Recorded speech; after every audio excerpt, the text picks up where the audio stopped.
వక్ఫ్ బిల్లును సవాల్ చేస్తూ దాఖలైన పిటిషన్లపై సుప్రీంకోర్టులో విచారణ జరుగుతుంది. వక్ఫ్ బిల్లును సవాల్ చేస్తూ దాఖలైన పిటిషన్ల విచారణకు ముందు తమ వాదనలు కూడా వినాలని పలు రాష్ట్రాలు ఇంపీడయ్యాయి. ఈ సందర్భంగా సిజేఐ సంజీవ్ ఖన్నా కీలక వ్యాఖ్యలు చేశారు. వక్ఫ్ బోర్డులో ముస్లిమేతర అధికారిని నియమించడం రాజ్యాంగ విరుద్ధమని పిటిషన్ల తరపు లాయర్ కపిల్ సిబాల్ కోర్టు దృష్టికి తెచ్చారు.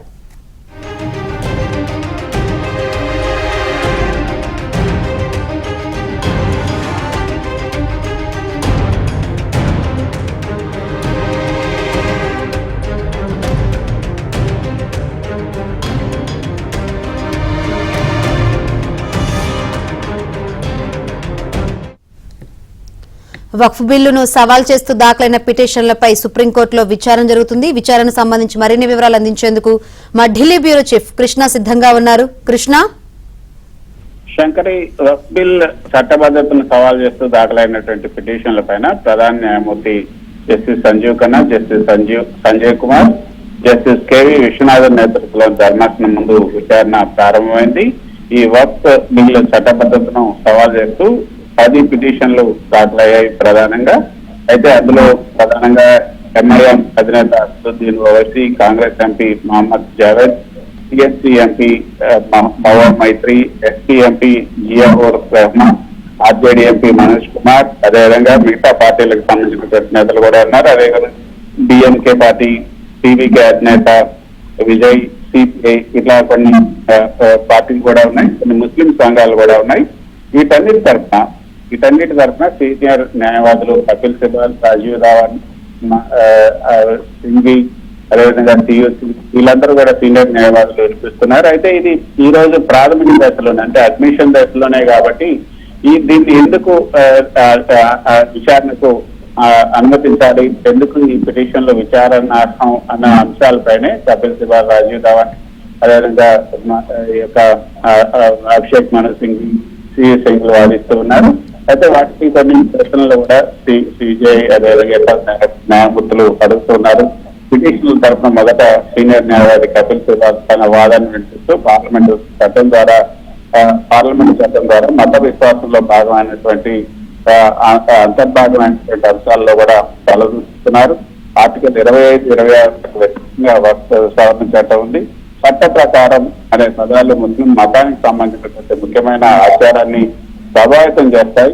సో చట్ట ప్రకారం అనే పదబంధం ఇస్లాం మతానికి సంబంధించి మౌలికమైనటువంటి ఆచారాలను దూరం చేస్తుంది. అదేవిధంగా వక్ఫ్ ఔలాదును సృష్టించినప్పుడు మహిళల వార్షిక హక్కులను నిరాకరించరాదు. దీనిపైన ప్రభుత్వం ఎలా నిర్ణయం తీసుకుంటుందని కూడా కపిల్ సిబాల్ ప్రశ్నించారు. హిందువులకు సంబంధించినటువంటి వారసత్వ విషయాలు, అదేవిధంగా ముస్లింలకు సంబంధించినటువంటి వారసత్వ విషయాల్లో కూడా కొంత తేడా ఉంది. ఆ తేడాన్ని ఈ చట్టంలో పట్టించుకోలేదు. ఈ ముస్లిం సమాజం కోసం పార్లమెంట్ చట్టం చేసి ఇందులో అందరికీ చట్టాలు చేస్తుంది, ముస్లింలు కూడా చట్టాలు చేస్తుంది. ఇందులో తప్పే ఉందంటే సిజేఐ సంజీవ్ ఖన్నా ప్రశ్నించారు.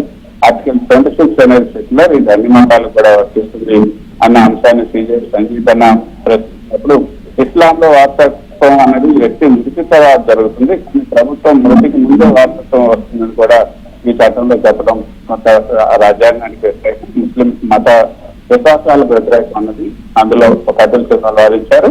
ప్రభుత్వ ఆస్తి గుర్తించిన లేదా ప్రకటించిన ఆస్తిని కొత్త చట్టం అమల్లోకి వచ్చిన తర్వాత ఇక వక్ఫ్గా పరిగణించరాదన్నది కొత్త చట్టంలో ఉంది. ఇది కొంత ముస్లింలకు ఇస్లాం మతానికి అన్యాయం చేసినటువంటి కూడా కపిల్ సిబాల్ వాదించారు. వక్ఫ్ బోర్డులో ముస్లిమేతర అధికారిని నియమించరాదు, ఆ విధంగా నియమించాలని కొత్త చట్టంలో ఉంది. ఇది రాజ్యాంగ విరుద్ధం. కొత్త చట్టం అమల్లోకి వస్తే ముస్లింలకు చెందినటువంటి రక్షిత స్మారక స్థలాలను కూడా ఇక పైన వక్ఫ్ స్థలంగా పేర్కొనలేము. 1995 చట్ట ప్రకారంగా కేంద్ర వక్ఫ్ కౌన్సిల్లో ఉన్నటువంటి నామినీలందరూ కూడా ముస్లింలే ఉండాలని దీన్ని కొత్త చట్టంలో సాధించారు. ఇది నేరుగా రాజ్యాంగ ఉల్లంఘన అవుతుంది.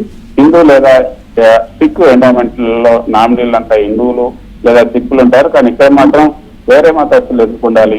సో ముస్లింలకు సంబంధించిన 20 కోట్ల ప్రజల మత విశ్వాసాల పైన పార్లమెంట్ తలదూస్తుంది. సో ఆస్తుల పరిపాలన మాత్రమే చట్ట పరిధిలోకి వస్తుంది, ఇందులో తప్పే ఉందని కూడా జస్టిస్ విశ్వనాథన్ ప్రశ్నించారు. అయితే ప్రస్తుతం అయితే వాదోపవాదాలు జరుగుతున్నాయి. అడ్మిషన్ స్టేజ్ లో ఉంది కాబట్టి ఇది అడ్మిట్ చేసుకుని విచారణ అని చెప్పి కేంద్ర ప్రభుత్వానికి కానీ రెస్పాండెంట్స్ కానీ నోటీస్ ఇస్తారా లేదా అనేది మరి కొద్దిసేపట్లో తెలిసే అవకాశం ఉంది. Right, thank you Krishna.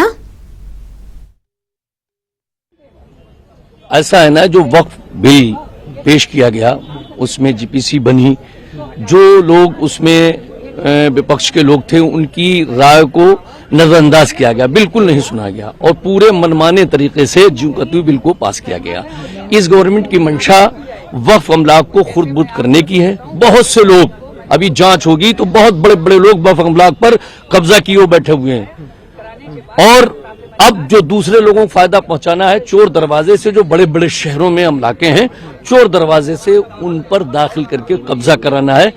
अगर कोई भूमाफिया, कोई पावर वाला किसी वक्फ अमलाक पर बैठा हुआ है तो कानून ऑलरेडी पहले बने हुए हैं। कोई भी किसी की जमीन पर कब्जा करता है तो कानून अपना काम करना चाहिए।